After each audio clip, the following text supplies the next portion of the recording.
আসন পুনর্বহালের দাবিতে ফরিদপুরের ভাঙ্গায় মহাসড়ক আজও অবরোধ করেছে স্থানীয়রা। এতে ঢাকার সঙ্গে দক্ষিণাঞ্চলের সড়ক যোগাযোগ বন্ধ রয়েছে। এ নিয়ে বিস্তারিত জানাতে ফরিদপুর ও বাগেরহাট থেকে আমাদের সাথে যোগ দিচ্ছেন সহকর্মীরা। প্রথমে যাচ্ছি ফরিদপুরে, সেখানে আছেন আমাদের সহকর্মী SM মাসুদুর রহমান। মাসুদ, ফরিদপুরের ভাঙ্গায় যে অবরোধ রাখা হয়েছে, এর ফলে যান চলাচল বন্ধ হয়ে গেছে, সবশেষ পরিস্থিতি আসলে কেমন দেখছেন? মানুষকে এভাবে দুর্ভোগে ফেলে এ ধরনের অবরোধ আসলে কতটা যৌক্তিক?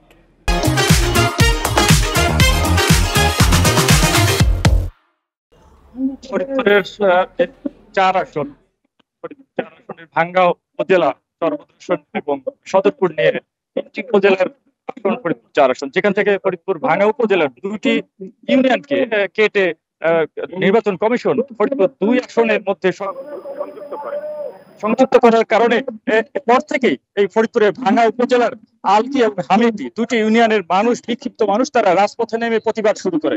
গত শুক্রবার তারা প্রথম দফায় সড়ক অবরোধ করে। এরপরে প্রশাসনের 3 দিনের আশ্বাসের ভিত্তিতে সেই অবরোধ তারা প্রত্যাহার করার পরে গতকাল থেকে আবার তারা অনির্দিষ্টকালের জন্য মহাসড়ক অবরোধ ডাক দেয়। গতকাল প্রায় 11 ঘন্টা অবরোধ শেষে আবার তারা প্রত্যাহার করার পরে আজ বিভিন্ন সময় সড়কের বেশ কিছু স্থানে গাছের গুঁড়ি ফেলে এবং টায়ার জ্বালিয়ে তারা বিক্ষোভ করে। তারা বলছে যে তারা যে 2টি ইউনিয়ন অন্য একটি আসনে কেটে নেওয়ার কারণে এটি যেমন একটা বিভ্রান্ত এবং সবার ভোগান্তির শিকার হবে, অর্থাৎ একটা দেশের ছিটমহলে রূপান্তর হবে। ছিটমহল ফরিদপুর 4 আসনের 2টি ইউনিয়ন একটা ছিটমহল, তারা যে কোনো মূল্যে বিন্যাস না করা পর্যন্ত তারা রাজপথে নেমেছেন। কিন্তু দক্ষিণ পশ্চিম অঞ্চলের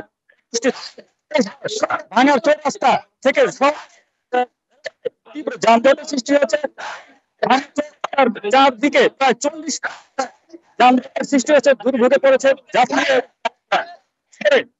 আমরা লক্ষ্য করেছি যাত্রীবাহী যে বাস তারা সংখ্যায় কম থাকলেও পণ্যবাহী ট্রাক এবং অন্যান্য যানবাহন ব্যাপক ভোগান্তিতে পড়েছে। এবার যাব বাগেরহাটে, সেখানে আছেন আমাদের সহকর্মী অলিপ কুমার ঘটক।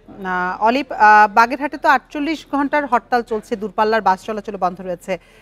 সাধারণ মানুষের আসলে দুর্ভোগ কোন পর্যায়ে গেছে, কি বলছেন তারা?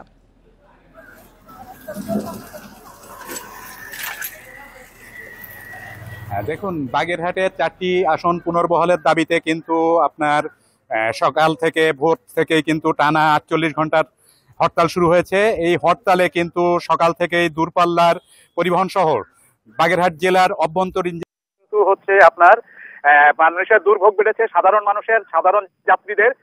এখানে আসলে মানে অল্প কিছু ছোট ছোট যানবাহন চলাচল করছে এবং এই যানবাহনে কিন্তু অতিরিক্ত ভাড়া গুনতে হচ্ছে। যাত্রীদের দুর্ভোগের সীমা নেই। আপনাকে বলে রাখতে চাই যে বাগেরহাটের এই 4টি আসন পুনর্বহাল না হওয়া পর্যন্ত কিন্তু তারা এই টানা 48